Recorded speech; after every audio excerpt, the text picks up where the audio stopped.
World Marketing Day is observed on May 27th, established in 2023 by European Marketing Confederation. The day was primarily held to recognize the influence of marketing and impact it creates on businesses, societies, and consumer behavior worldwide. Hello, everyone. Today we have gathered here to talk about AI and its significance over modern marketing and about consumer behavior. We have two experts with us today who will speak on the topic. Maddie Amrutkar, founder and CEO of Glad You Came, Prasad Shejale, founder and CEO of LS Digital. Maddie is a Mumbai based entrepreneur and leader. Glad You Came is a PR and influencer marketing company. Under his leadership, Glad You Came became the first PR agency in India to introduce a period leave policy, offering paid leave on the first day of period to its 95% of workforce. LS Digital, on the other hand, is an independent digital marketing transformation company. The group comprised of five companies: LS Digital, Langur, F1 Studios, Social Panga, and Dot Fear LS, that have come together to form a global DMT brand. Led by the founder himself, Prasad Shejale, LS Digital is on a mission to challenge the now, creating transformation digital system or ecosystem to keep brands relevant in the digital first world. Now let's start with the first topic we have: generative AI and its significance for content creation and campaign optimization. Let's start with you, Prasad. Yeah, go ahead. Oh, you want me to start? Okay, fair enough. Thank Yes. you very much. Yeah, but you know what? Very interesting. Thank you very much, Rajeshwari, for calling me for this webinar. And Maddie, nice to meet you as a co-panelist there. So where do I start? Okay, so there's so much of clutter which has been not clutter, I wouldn't say, but a lot of topic which has been talking. I mean, everyone is talking about generative AI and how things are going to be changing. Okay, but there are three, four points which sort of run through me when it's a lot of raining outside also is that it's how all of us, not necessarily only marketeers, but how all of us have to be looking into it. It's a tool. It has become a part of our all of our life. It's there. Okay. It's how do we use it is something that it really has to be working on, right? Now, my question is that content creation and your question is content creation and campaign optimization, right? Optimization. Yeah, so the thing is, I strongly believe, okay, marketing and the event is based on the marketing day that you are talking about, right? Okay, the basic concepts of marketing will remain same, right? Find that white space, okay, understand who's my TG, okay, create that communication to him, reach out properly to him, make sure that he moves from from aware to appeal to ask to act to advocacy in a nicer way. Okay, so these are the basics of it. Gen AI, predictive, diagnostic, all the AIs are to be used. Now, how it is going to be changing? You know what? The thing is, when the consumer is changing so rapidly and he is using very many tools, okay, to understand the products, the brand, what are needs, expectations, everything. It is a responsibility for of us as a marketeers, okay, to understand what they do, how they do, and how we need to reach out. Now there are three, 4 points come to my mind, right? First, efficiency. Okay, can I use Gen AI, okay, for efficiency? Can I do it, much faster, better, with a great quality, right? Okay, so efficiency. Now the second one is that earlier, if I go back 6, 7, 8, 9 years back, okay, they used to say n equals one. Okay, how do I get it to the that one person wherever he is in the consumer journey and create that personalization? Okay, so am I adding scale, right? Okay, because can I create, n number of creatives real time based on okay that particular consumer is for now possible, right? Okay, now comes is that if you see a typical way idea generation used to happen, right? All of us used to be sitting together, the idea is to be talked about, there are 4, 5 ideas will come through. Now many a times would happen is that you also have a tool okay, to bounce off, the ideas with it. There are, if you throw something, it gives back, right? So your ability to cut short the idea generation phase is very much possible now. But having said so, humans, I strongly believe, again, I say that it's a tool. Okay, the onus of great ideas is always is going to be that with the marketer and that brand guy, right?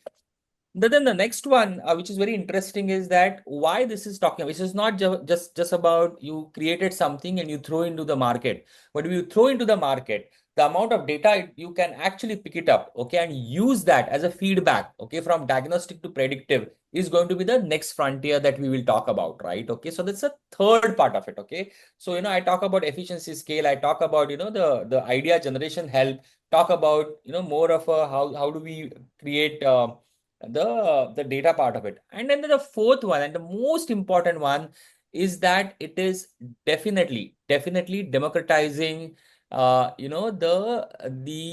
area of marketing very well. Okay, it's not necessarily that only those who have deep pockets, okay, will have ability to create those great campaigns. Okay, because these tools are now possible, they are available, they are, it's just that what you need is the organizational awareness and their adaptation as quick as possible. So that gives the fourth point of no longer, okay, irrespective of how big the brand is, a small brand, okay, can be competitive, right? And at the same time, the bigger brands, okay, with their deep pockets, their understanding, they can put in it a lot of research and development on on the tools and everything. They can increase the the gap between them and the next one, right? So these are the four things which come to my mind. It's a longer discussion that I did it. Okay, but these are the four important pillars, probably I would say, are important, when Gen I gets talked about. And the beauty is that this is just the beginning. Correct. Yeah, Thank and that's Yes. what it is. And whatever I talk about, in next half an hour, one of these big LLMs, okay, probably we launching something. Okay, last week we saw Google, event happening and lots of new things which got talked about. I'm not getting deeper into it, but that's another topic. But just see the speed at which the big tech companies are rolling out things. Okay, so every day morning I have to make sure that I read what has happened yesterday. Yeah. That's good. I think thanks, Prasad, for all the insights, and thanks, Rajeshwari, for inviting me for this panel. I'll divide these questions in two parts. So I feel why AI is so important in the content and marketing campaigns. I have two important points to share. What I feel is the biggest win with AI is it definitely saves time. Okay, and that's priceless because back in the day, as Prasad mentioned, that we used to spend hours brainstorming about copies, manually tracking campaign reports, and coordinating between creators and clients. So now AI does that in minutes, which used to take us days, and I feel it's not replacing creativity. As Prasad mentioned that we are humans. The final touch is going to be ours. So we just like trying to just fast forward the boring bits. We used to spend that much time. It is helping. AI is helping us to do that in minutes. So it definitely the first point is it saves time, which actually has got a lot of breather from the senior management to the Gen Z crowd that AI is creating things in just seconds. Even Prasad mentioned about the creatives. I had graphic designers four. Now I just have one graphic designer. So there are so many tools like Mid Journey who's creating creatives in seconds. So I think it has really come to our rescue. What time we were brainstorming and manually doing. So AI is actually got us to do that automation and do things in a shorter time. Second point, what I feel is, it is giving us more ideas. We as an individual were thinking, but when we put prompts, we're getting more ideas which we've not even thought of. So I feel rather than like it's just creating 10 versions of an headline in seconds. Where like I work on a press notes, we work on bigger brands like Domino's and Wow Kulfi. So we have to think.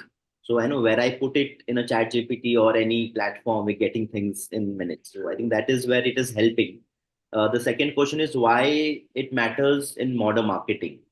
Because see, I feel marketing is fast, it's personal, it's data driven. So audience basically expect brands to spend, speak their language and stay relevant.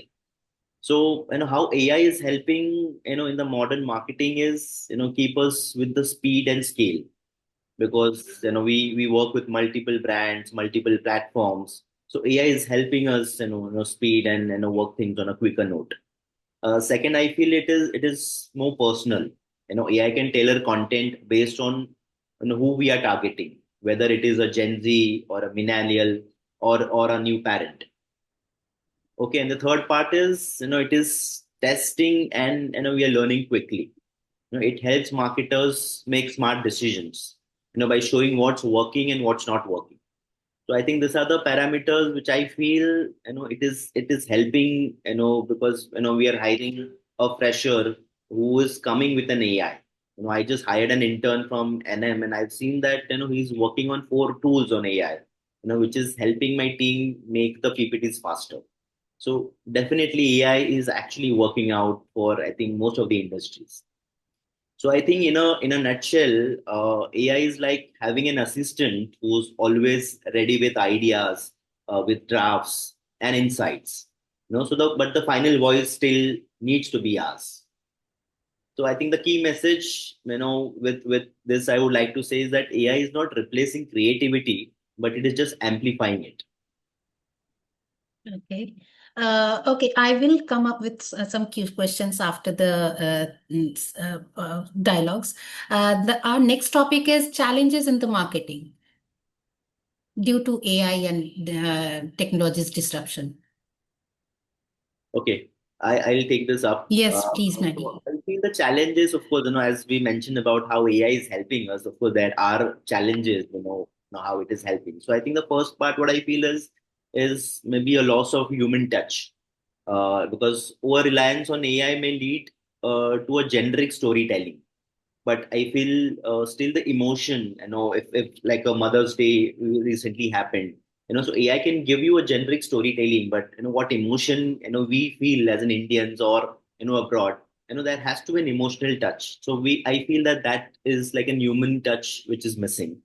Uh, Another part, what I feel is more of a data dependency and, privacy concerns, where AI thrives on data, because it's all what we are sending, what prompts are we giving, it's giving it. But with increasing restrictions, I think the access is limited. So I feel data dependency, privacy concerns, might happen because, everything these days, ChatGPT or any other AI tool is creating. So I think that is another part which I feel, might help. The third and the last, what challenges, I feel is in terms of learning curves to the team. In Glad You Came, we have a certain structure, how manually, we have made few things. But I feel constantly evolving these tools, and requires continuous upscaling. So I think many brands struggle with implementation due to the internal resistance and lack of understanding. So I feel learning curve for teams, I think can be a challenge, with this technologies. Okay. Prashad, would you like to Yeah, sure, comment? definitely. I think very interesting one. Maddie, you really got me thinking about this. But you know what? I'll just take one step on similar sort of a topics, right? Wherein one of the most important thing I keep saying, it's a tool. Okay, over dependency on the tool, okay, can be serious constraint, okay, for the people who are actually going to understand consumer well and create those stories for the brands, right? Okay. Also, if you see, it can turn out to see the great stories, great entrepreneurs, okay, great brands, okay, they get made, okay, because they branch out, okay, and they start walking onto a different path. Okay, AI is all about data. Okay, it can turn out to be a big echo room. Okay, wherein everyone is saying the same thing. If you want to be a different one, then you really have to be, doing things a bit different one. Okay, not for the sake of doing it. Okay, but that requires, a good amount of understanding, which is not, that it is not part of what something existed earlier. AI is all about, of course, having said so, Sam Altman and everyone is saying is that when next year AI can be used into, creating something completely new. I do understand that, right? And that will be there, and I'm very happy about it. And that is where I think the humans have to up their game and create. Okay, so the marketing should not fall into a clear echo box, right? Okay, because same thing happening in that way. Okay, so that's one big one. That comes to the second one is the whole hallucinations. Okay, because human beings and most of us will start blindly believing, okay, in the AI outcomes, right? But I say this that someone was saying, I don't have the data, but someone has said that there'll be a time when more than 80 to 90% of the content on internet will be written by AI. Okay, so if that happens, the probability of bad actors, okay, putting together, at scale misinformation, right? Okay, could be very much high. It also means is that it gets entered again as an input into the machine. So lots of hallucinations. Okay, as a term, okay, hallucination is so, and that could be a bad one, right? Okay, because it will mislead, okay, the marketeers, it will mislead the brand, right? And of course it is going to mislead the consumer too, right? And the third one, so you said challenges, right? So I'm now flipping it up and say that, if you want to use the AI, what needs to be done? Okay, what are the impediments which needs to be removed? Is that a fair one? What are the negative sides of AI we talk about? But I'm saying is that okay. So I think Maddie has talked. How do I, as a marketeer, get the data in place, right? Okay, because data of a consumer of channels is staying into multiple different systems. How do I integrate that? Okay, and feed into it. Okay, if you do that, you will have a competitive advantage. Okay, how do I actually make sure that Maddie, talked about it, the privacy concerns, how do I get those privacy concerns, addressed so that under not just I'm saying I'm complying to to a law or DPDP or wherever, whichever country that you are, right? But how do I create something truly helpful for the consumer so that he's willingly saving the data, at the same time his trust that he has shown it into me, I preserve that trust and not use it for anything else, and very ethical use of data and AI. Okay, if I do that, okay, then I think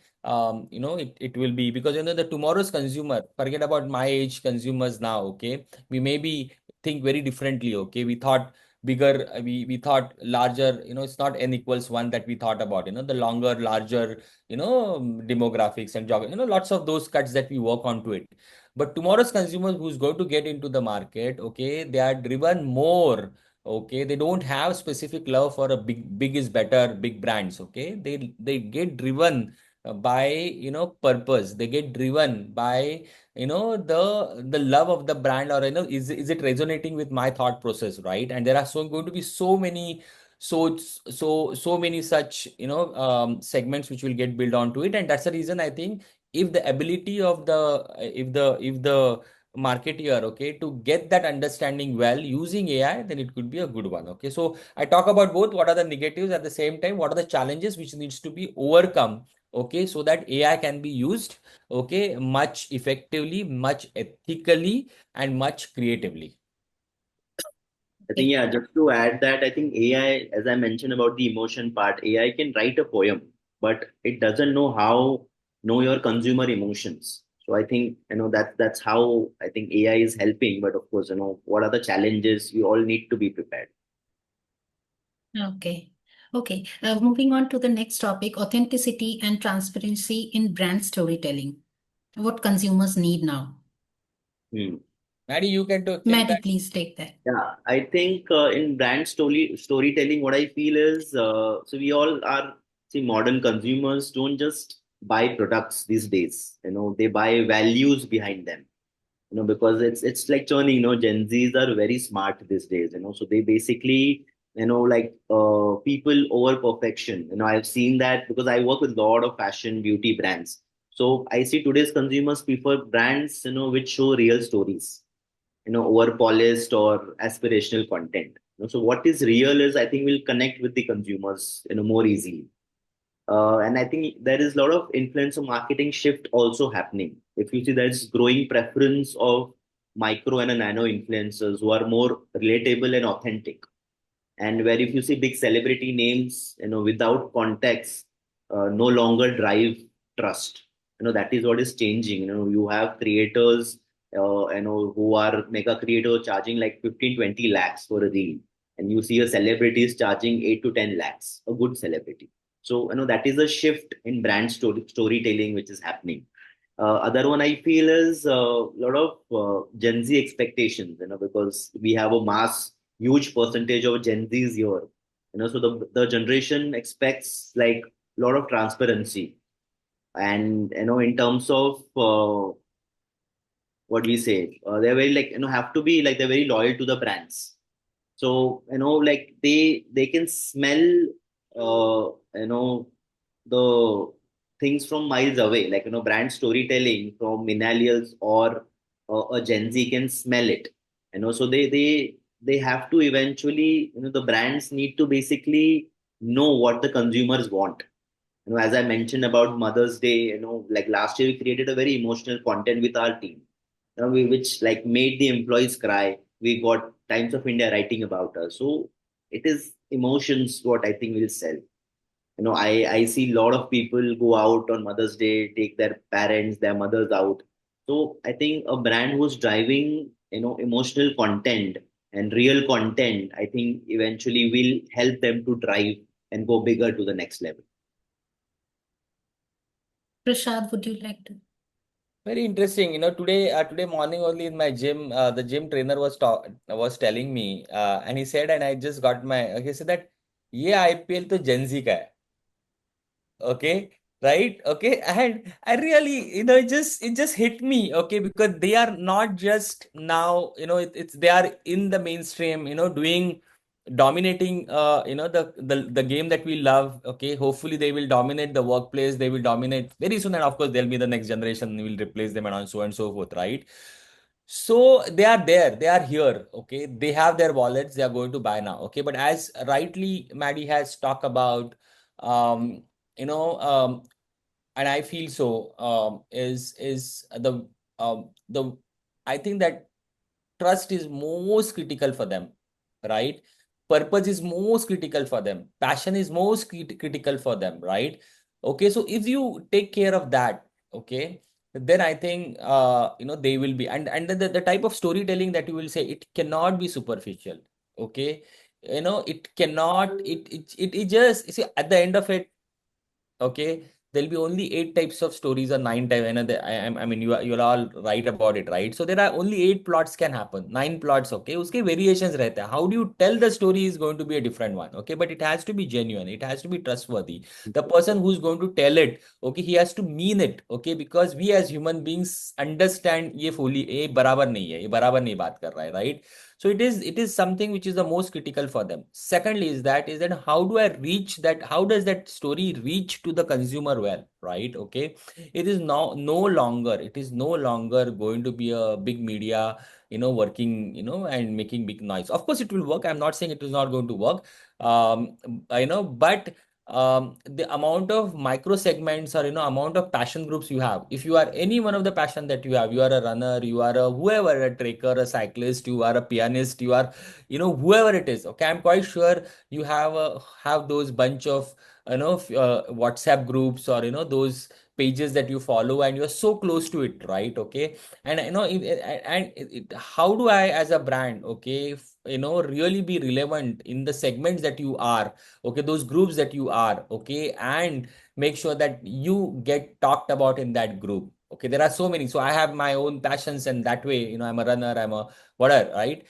So the many of the brands that I get now introduced, okay, and okay, not necessarily I have to be now Gen Z, even though probably I'm 50 plus. Okay, I have started mimicking, okay, how Gen Z works. There are many brands in last 2 years. Okay, most of the new brands, okay, that I have got introduced to, okay, are through this passion groups that I have. Those micro segments, seriously. No, I am blind towards big brands having big. I'm not going to take names because we work with many of those brands, but in IPL, many of the brands I haven't noticed. I'm blind. The other day I was talking to someone, and she said she was asking me, did you notice? I said, sorry, I didn't notice. I said, no, but it's there. I said, no, I didn't notice. I'm sorry.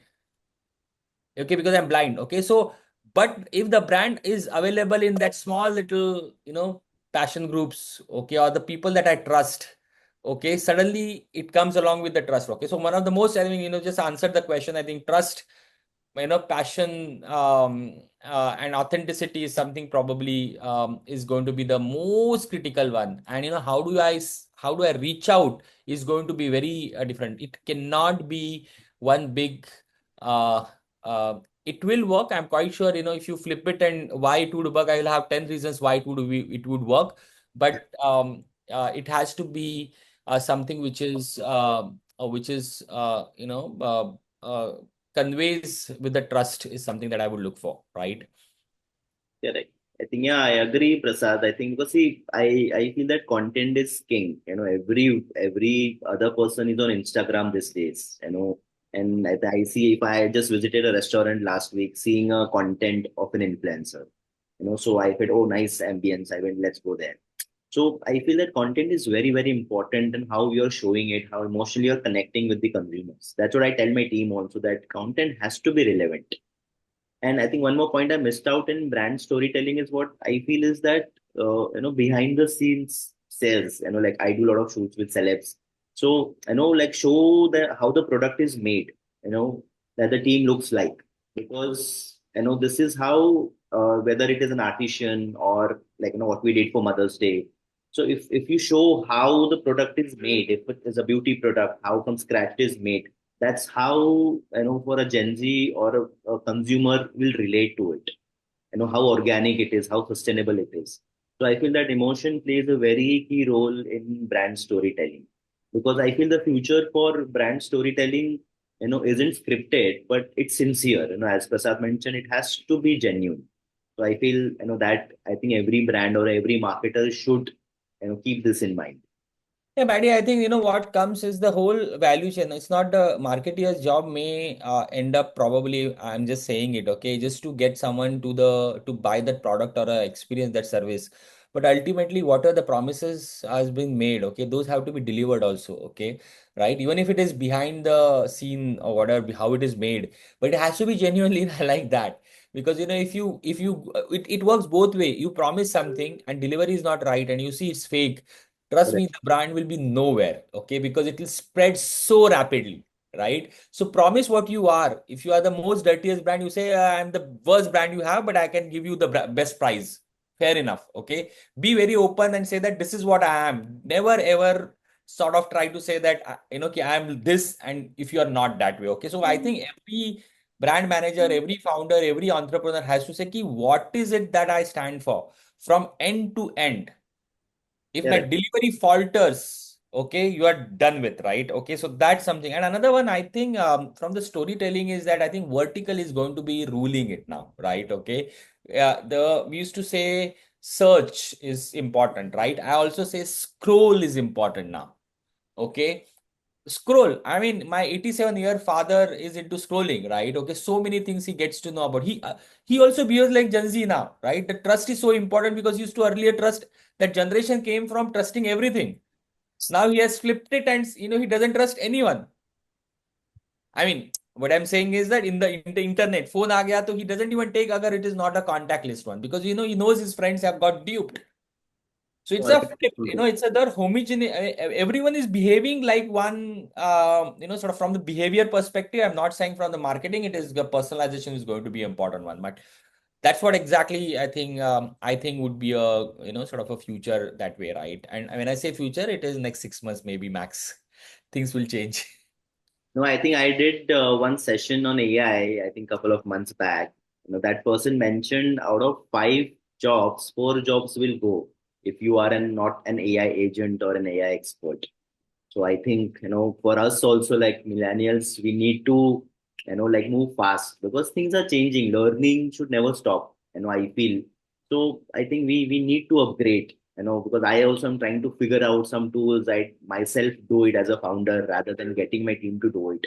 So I think the change is important, and I think as I mentioned that the four jobs will go away.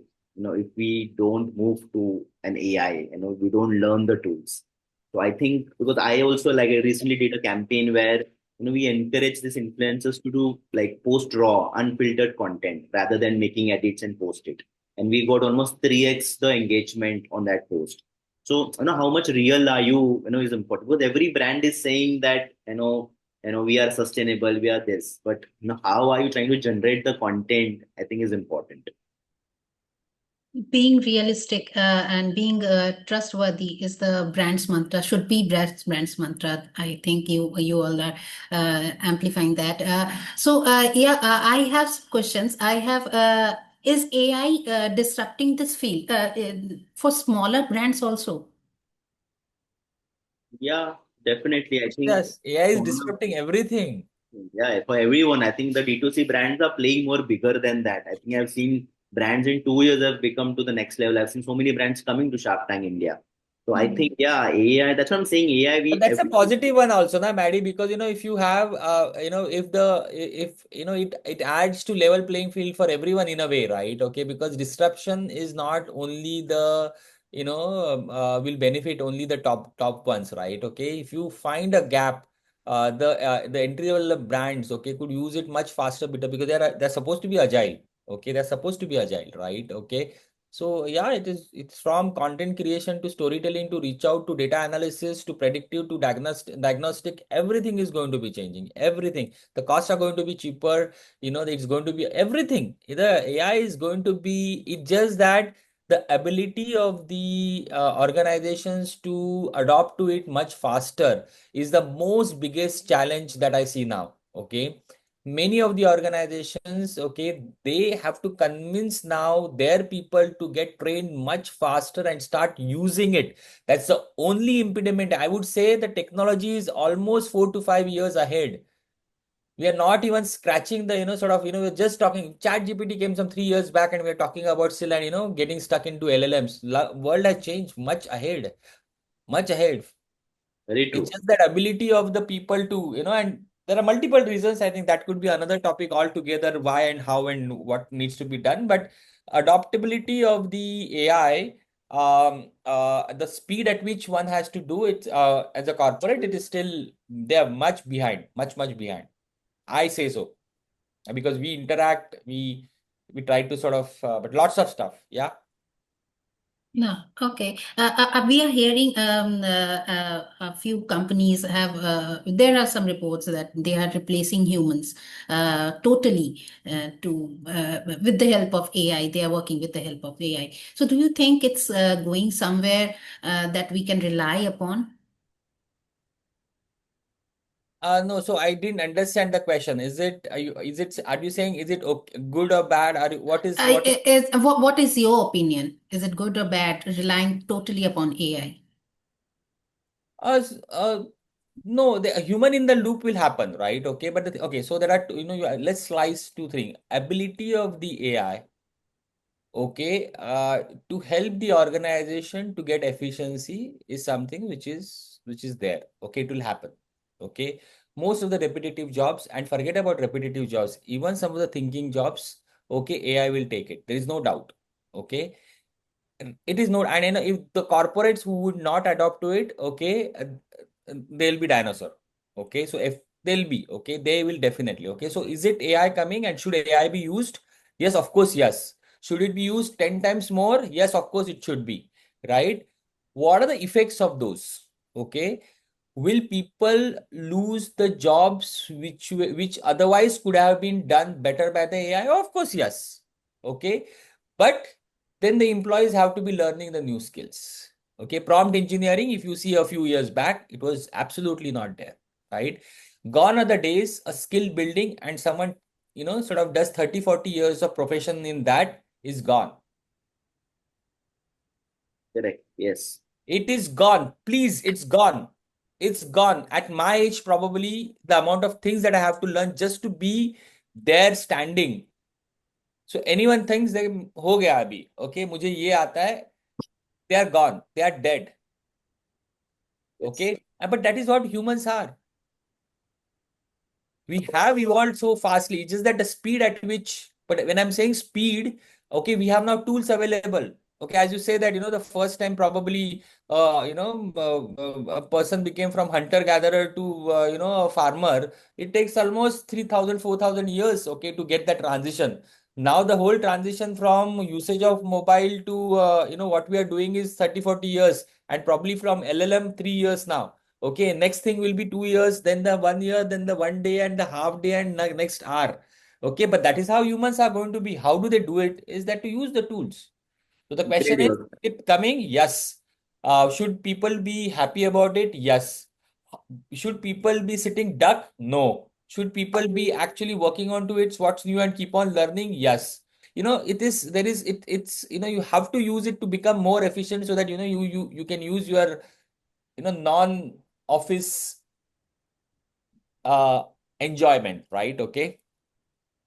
Yeah, I think Prasad, just to add this, as Rajeshwari, I mentioned that AI will replace humans if you yourself don't upgrade, as AI agent. If you don't explore these tools, if you don't learn about it, if you just keep doing things manually, then definitely AI will replace humans. As I mentioned, five out of five, four jobs will go in the next 2, 3 years. So the objective here is that we have to keep exploring, learning these tools, and use implement in our day-to-day lives. So I think one quote I would like to give you is that technology may change how we tell stories, but not why we tell stories or why we tell them. It's all about connection, mutual trust, and the truth. So I think that is how it will eventually it will help. Human interventions will happen, but we need to upgrade. Because as I said, learning never stops. So we, as an individual, all need to keep learning. On this note, learning should be there and human relevance will always be there, no matter what new technology come through.